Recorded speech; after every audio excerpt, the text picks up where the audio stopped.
Saudara, debat antar calon presiden malam tadi menampilkan sejumlah momen di mana ketiganya saling bertanya dan saling menyanggah, bahkan kadang dengan kritik tajam. Lalu, apakah debat malam tadi bisa menjadi salah satu faktor bagi para pemilih untuk lebih memantapkan pilihannya? Kita bahas siang ini bersama dengan Direktur Eksekutif Parameter Politik, Adi Praitno. Selamat siang, Mas Adi. Selamat siang, Mbak. Ya, debat kemarin sudah berlangsung begitu ya. Apa saja yang Anda garis bawahi dalam debat perdana kurang lebih selama 2 jam ini?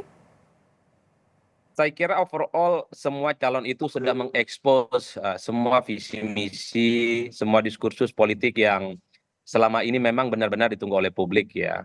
Kalau kita membaca secara umum kan visi misi yang sudah didaftarkan di KPU itu kan tidak bisa disampaikan secara terbuka.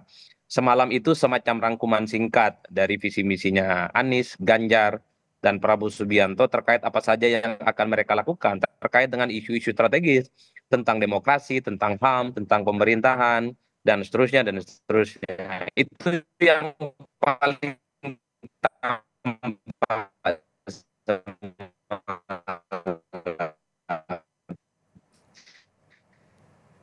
Mas Nah, Adi?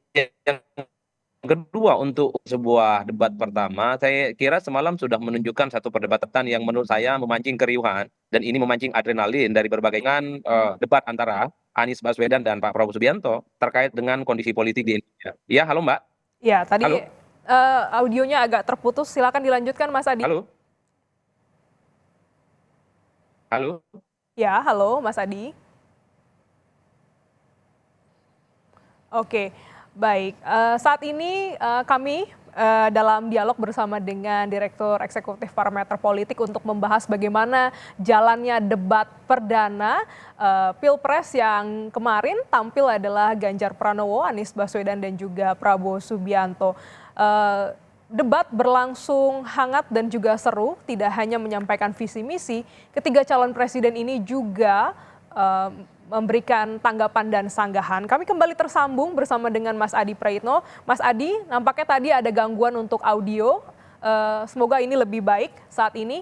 Kami lanjutkan pertanyaannya, Mas, dari format debat semalam. Apakah ada yang harus disempurnakan? Saya kira soal waktu yang mesti diberikan lebih banyak kepada masing-masing calon ya untuk mengekspos semua pertanyaan dan jawaban-jawaban yang belum tuntas. Karena bagi saya ada pertanyaan yang nggak tuntas, Mbak. Misalnya terkait dengan bagaimana terkait dengan putusan MK-MK. Ini kan perdebatan-perdebatan yang menurut saya cukup substantif, baik dari segi etik ataupun dari segi hukum. Cuman karena perdebatannya 3 sampai 4 menit, jadi tidak tuntas dan tidak kelima. Termasuk soal misalnya terkait dengan pelanggaran dan isu HAM masa lalu yang selalu dikaitkan dengan Pak Prabowo Subianto itu kan juga tidak tuntas. Mhm. Karena waktu yang cukup sempit dan cukup mepet. Nah, bagi saya itu menarik sebenarnya kalau diekspos cukup luar biasa dengan waktu yang saya kira memang jauh lebih banyak proporsi pembicaranya. Termasuk juga misalnya terkait dengan perdebatan kondisi demokrasi yang saya kira cukup panas, menguji adrenalin antara Anies dan Prabowo dan para pendukungnya terkait dengan kondisi demokrasi yang menurut Anies tidak baik-baik saja. Tapi kata Prabowo, kalau tidak baik-baik saja Anda tidak mungkin bisa jadi gubernur di Jakarta. Ini bagi saya menarik kalau kita preteli satu persatu masing-masing calon presiden ini menarasikan secara komprehensif apa yang mereka sampaikan. Kalau boleh usul sebenarnya debat selanjutnya itu tidak terlampau memainkan isu yang cukup banyak, Mbak. Cukup satu ataupun dua isu tapi dibahas secara detail. Mhm. Ini saya kira akan mempertajam gagasan visi misi dan apa saja yang akan dilakukan oleh masing-masing kandidat ini untuk mempertandingkan diskursus mereka sebagai calon presiden di 2024.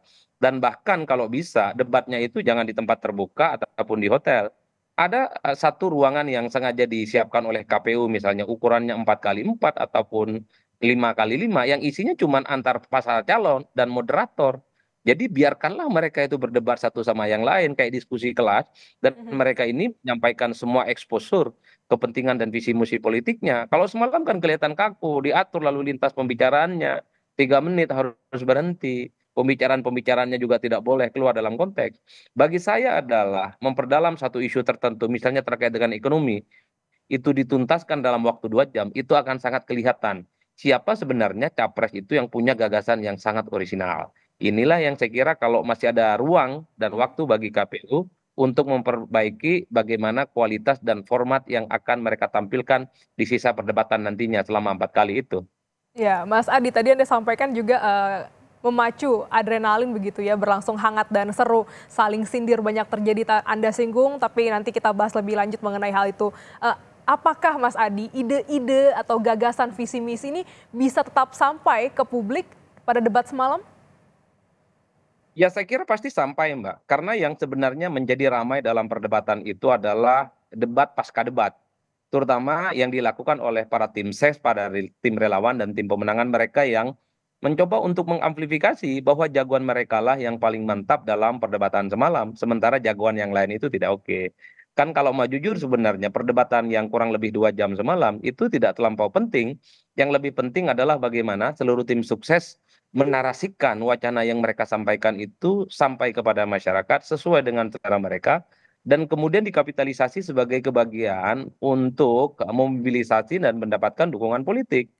Misalnya bagi pendukung Anies semalam, pasti yang dikutip itu adalah serangan-serangan terbukanya Mhm. terkait dengan kritikannya kebijakan Jokowi tentang IKN, tentang demokrasi, dan Anies pasti di-profiling sebagai sosok yang dinilai siap dengan kubu perubahan.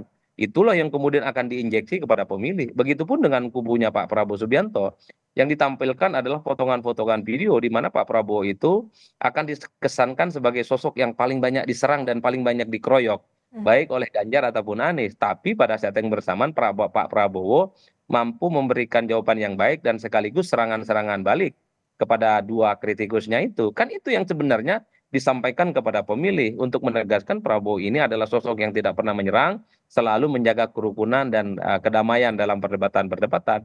Begitupun dengan Pak Ganjar, pasti yang diamplifikasi adalah sosok ketenangannya, bicaranya runut, sistematis, dan sangat tekstual. Ini yang akan mereka sampaikan kepada pemilih. Inilah pemimpin yang nggak suka ribut, inilah pemimpin yang tutur bahasanya santun dan kalem.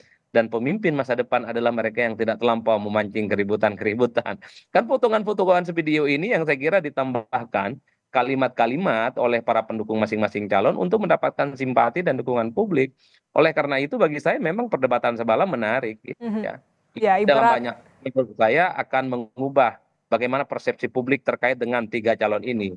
ibarat bermain bola, ada yang menyerang, ada yang bertahan, setiap segmennya ini dilakukan masing-masing calon presiden ya, ada dari Pak Ganjar, Pak Prabowo, dan juga Pak Anies.